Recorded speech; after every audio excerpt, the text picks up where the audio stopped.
नमस्कार दोस्तों, स्वागत है आपका आज के मुख्य समाचार में, जिसमें सबसे पहली बड़ी खबर में आपको बताएंगे कि राहुल गांधी का केंद्र सरकार पर हमला। बोले कोरोना संक्रमितों का आंकड़ा 20 लाख के पार और गायब हो गई है मोदी सरकार। इसी के साथ दूसरी बड़ी खबर में हम आपको बताएंगे कि बाबा रामदेव को लगा है बड़ा झटका।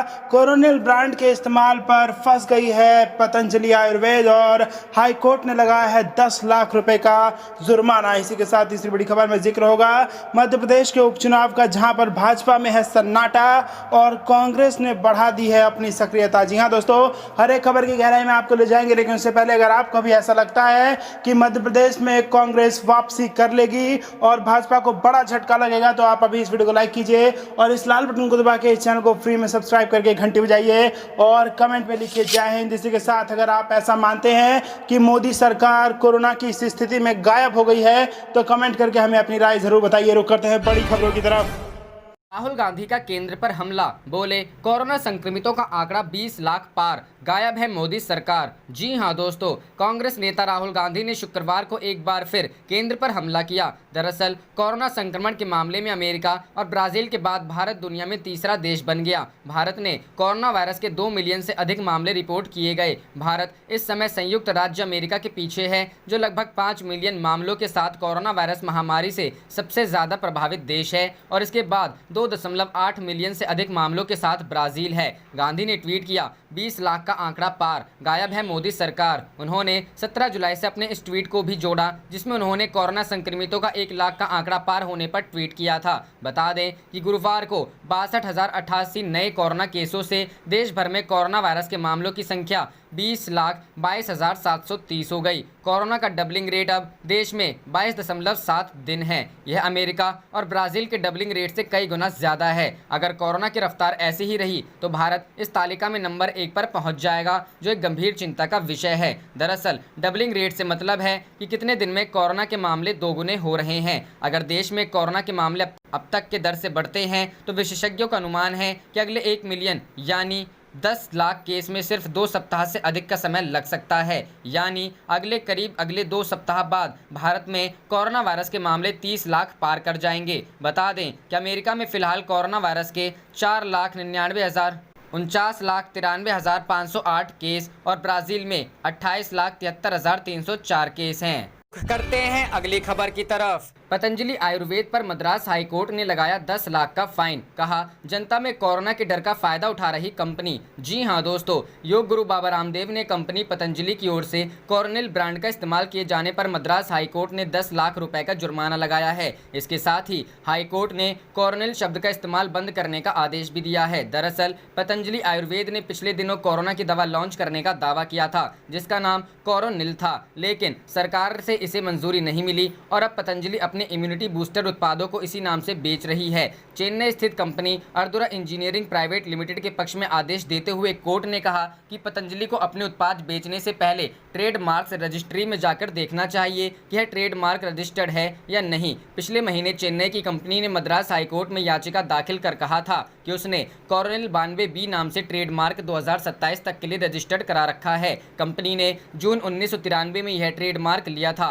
मामले की सुनवाई करते हुए जस्टिस CV कार्तिकेयन ने कहा, बचाव पक्ष ने खुद इस कानूनी प्रक्रिया को मोल लेने का काम किया है। वह आसानी से चेक कर सकती थी कि कोरोनिल एक रजिस्टर्ड ट्रेडमार्क है। जस्टिस कार्तिकेयन ने कहा कि पतंजलि को यह समझना चाहिए कि व्यापार में कोई समानता जैसी चीज नहीं होती। यदि उन्होंने यह चेक नहीं किया कि इस नाम से पहले ही कोई ट्रेडमार्क है तो यह उनकी गलती है। पतंजलि की ओर से कोर्ट में जानकारी ना होने का तर्क नहीं दिया जा सकता। मद्रास हाईकोर्ट ने फैसला सुनाते हुए यह कहा कि लोगों में कोरोना वायरस के संक्रमण के डर का पतंजलि फायदा उठाने की कोशिश कर रही है। कोर्ट ने कहा, आम लोगों में डर का फायदा उठाते हुए पतंजलि कोरोना वायरस की दवा की बात कर रही है। कोर्ट ने कहा कि पतंजलि की ओर से बेची जा रही कोरोनिल दवा सिर्फ खांसी, सर्दी और बुखार के लिए कारगर है। ऐसे में इस मुश्किल समय में गुमनाम होकर काम करने वाले संगठनों को पतंजलि की ओर से जुर्माना दिया जाना चाहिए। कोर्ट ने पतंजलि आयुर्वेद को आदेश दिया है कि वह चेन्नई स्थित अदयार कैंसर इंस्टीट्यूट और गवर्नमेंट योग and naturopathy medical college and hospital को 5-5 लाख रुपए अदा करे।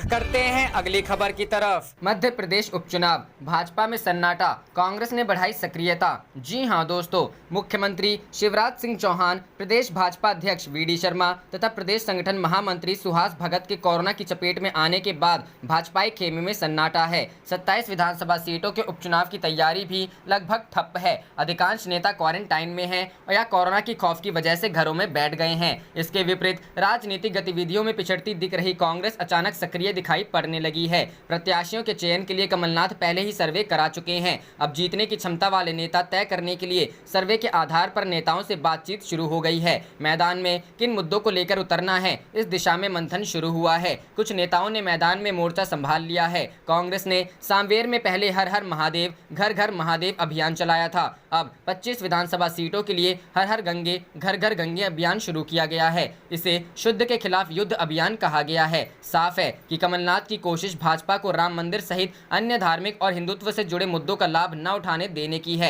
इसे विडंबना ही कहेंगे कि अयोध्या में राम मंदिर निर्माण का भूमि पूजन प्रधानमंत्री नरेंद्र मोदी ने किया है, तो भाजपा को खुश होना चाहिए। भाजपा को इसका तात्कालिक लाभ मिलना चाहिए, क्योंकि वह इस मुद्दे को लेकर संघर्ष करती रही है। पर उपचुनावों में उम्मीद की किरण कांग्रेस खासकर कमलनाथ को दिखाई पड़ रही है। यही वजह है कि राम मंदिर भूमि पूजन को लेकर जितने राममय और भगवाधारी कमलनाथ दिखाई पड़े, उतना भाजपा का कोई अन्य नेता नहीं। उन्होंने तय किया है कि भाजपा के जवाब में कांग्रेस गाय, राम मंदिर, गंगा जल एवं राम वन गमन पथ जैसे मुद्दों को लेकर ही उपचुनाव लड़ेगी। रुक करते हैं अगली खबर की तरफ। यूपी में स्वास्थ्य सेवाएं बीमार, 1 दर्जन मंत्री विधायक कोरोना पॉजिटिव। अखिलेश यादव। जी हां दोस्तों, समाजवादी पार्टी अध्यक्ष अखिलेश यादव ने कहा है कि प्रदेश में स्वास्थ्य सेवाएं स्वयं बुरी तरह बीमार हैं। स्थिति इतनी गंभीर है कि सत्तारूढ़ दल के ही 1 दर्जन मंत्री व विधायक कोविड-19 की चपेट में हैं। एक कैबिनेट मंत्री की दुखद मृत्यु हो चुकी है। उन्होंने सवाल किया कि भाजपा सरकार ने 3.5 वर्ष में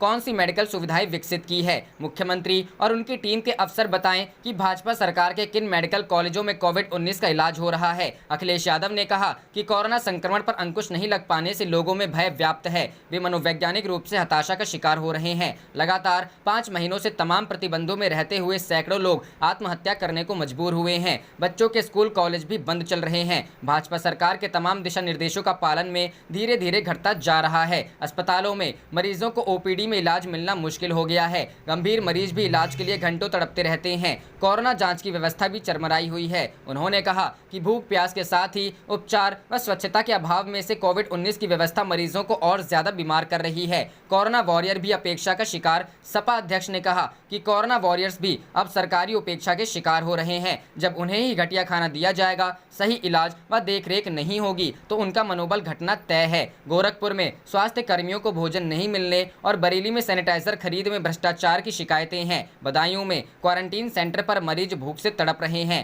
कानपुर में संक्रमित लोगों की तादाद बढ़ी है, परंतु प्रशासन निष्क्रिय है। फतेहपुर में 4 पाई पर एम्बुलेंस सेवा का दर्दनाक दृश्य दिखा है। लखनऊ के तेलीबाग क्षेत्रवासी एक आयुष डॉक्टर की कोरोना से मौत के 17 घंटे बाद भी शव वाहन नहीं मिला। केसरी खेड़ा के विक्रम नगर निवासी 36 साल के युवक की मदद की गुहार के 24 घंटे बाद एम्बुलेंस पहुंची।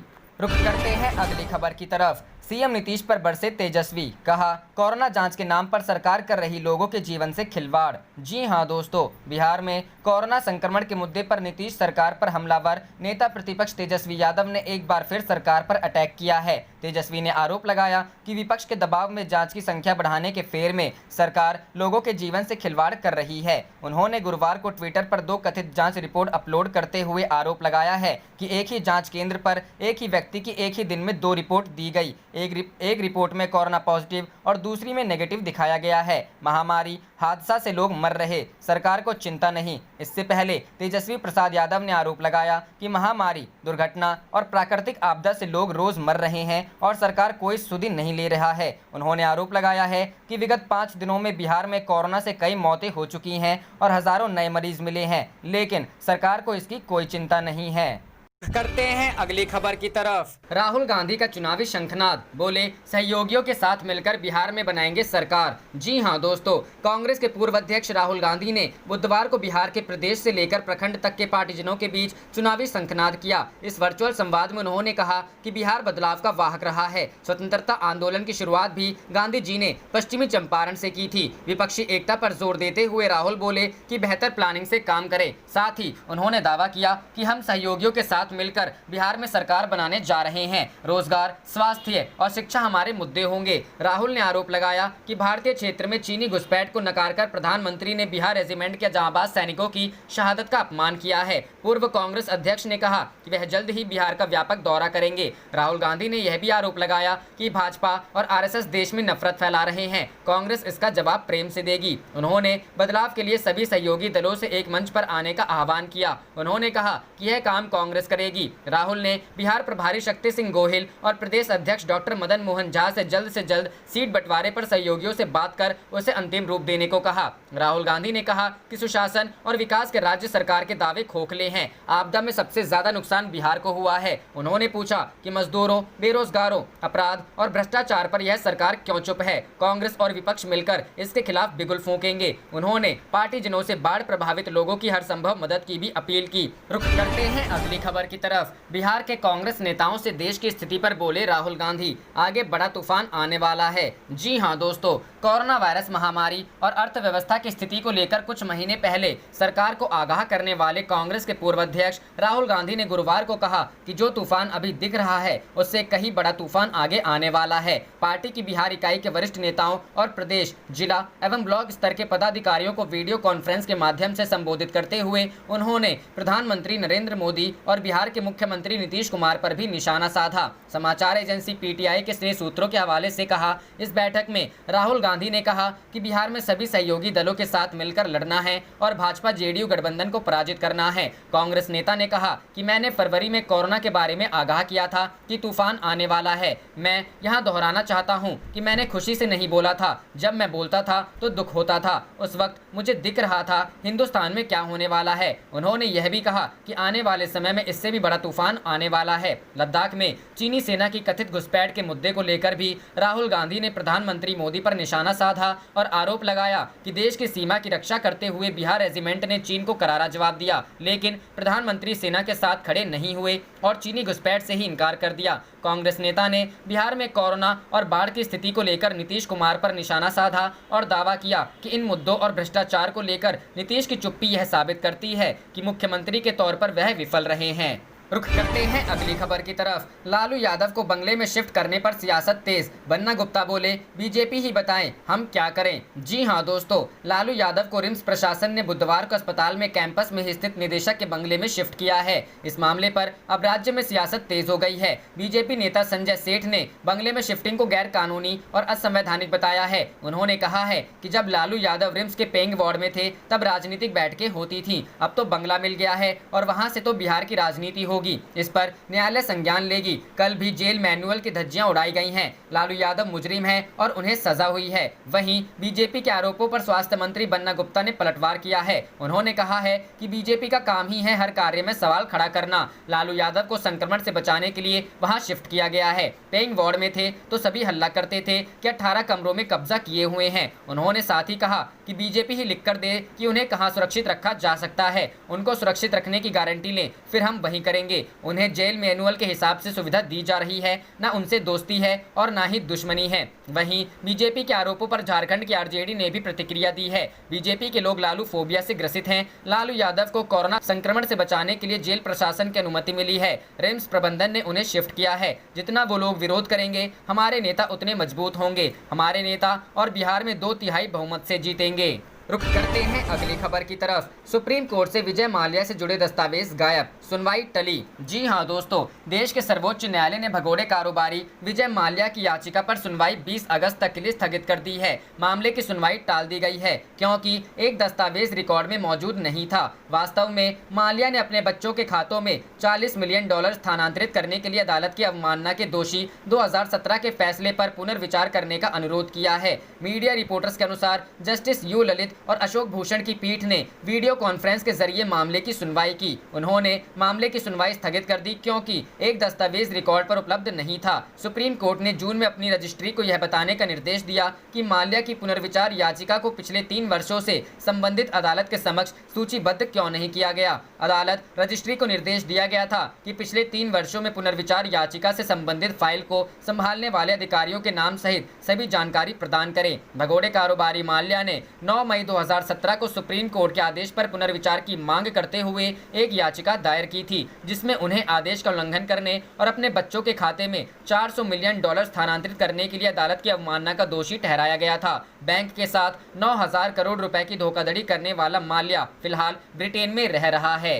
रुक करते हैं अगली खबर की तरफ। अनलॉक 3। दिल्ली के सीएम अरविंद केजरीवाल ने एलजी को भेजा तीसरा नया प्रस्ताव। कहा, दिल्ली वालों की रोजी रोटी हासिल करने से क्यों रोका जा रहा है। जी हां दोस्तों, दिल्ली सरकार ने होटल, व्यायामशाला और साप्ताहिक बाजारों को फिर से खोलने की अनुमति देने के लिए उपराज्यपाल अनिल बैजल को पुनः प्रस्ताव भेजा है। इसके साथ ही सरकार ने कहा कि राष्ट्रीय राजधानी में कोविड-19 की स्थिति में सुधार हो रहा है। सूत्रों ने बृहस्पतिवार को यह जानकारी दी। सरकार ने कहा कि केंद्र द्वारा जारी किए गए अनलॉक दिशा निर्देशों के अनुसार दिल्ली में ऐसे प्रतिष्ठानों को अनुमति देने के लिए निर्णय लेने का उसे अधिकार है। आप सरकार ने अपने प्रस्ताव में कहा कि कई राज्यों में कोरोना वायरस के मामले बढ़ रहे हैं और वहां स्थिति बिगड़ रही है, लेकिन वहां होटल, जिम आदि के लिए अनुमति दी गई है। सूत्रों ने कहा कि सरकार ने उपराज्यपाल से यह भी जानना चाहा कि दिल्ली वासियों को अपनी आजीविका कमाने से क्यों रोका जा रहा है, जबकि राष्ट्रीय राजधानी में कोरोना वायरस के मामलों में कमी आ रही है। सूत्रों ने कहा, दिल्ली सरकार ने फिर से उपराज्यपाल को शहर के होटलों, जिम और साप्ताहिक बाजारों को खोलने की अनुमति देने के लिए प्रस्ताव भेजा है। केंद्र ने 29 जुलाई को जारी अपने अनलॉक 3 दिशा निर्देशों में 5 अगस्त से योग संस्थानों और व्यायामशालाओं को खोलने की अनुमति दी थी, लेकिन दिल्ली में ऐसे प्रतिष्ठानों को अनुमति देने के लिए अधिकारियों द्वारा कोई नया आदेश नहीं जारी किया गया है। पिछले सप्ताह अरविंद केजरीवाल सरकार ने दिल्ली में होटलों और साप्ताहिक बाजारों को फिर से खोलने की अनुमति देने का फैसला किया था, लेकिन उपराज्यपाल ने सरकार के फैसले को पलट दिया था।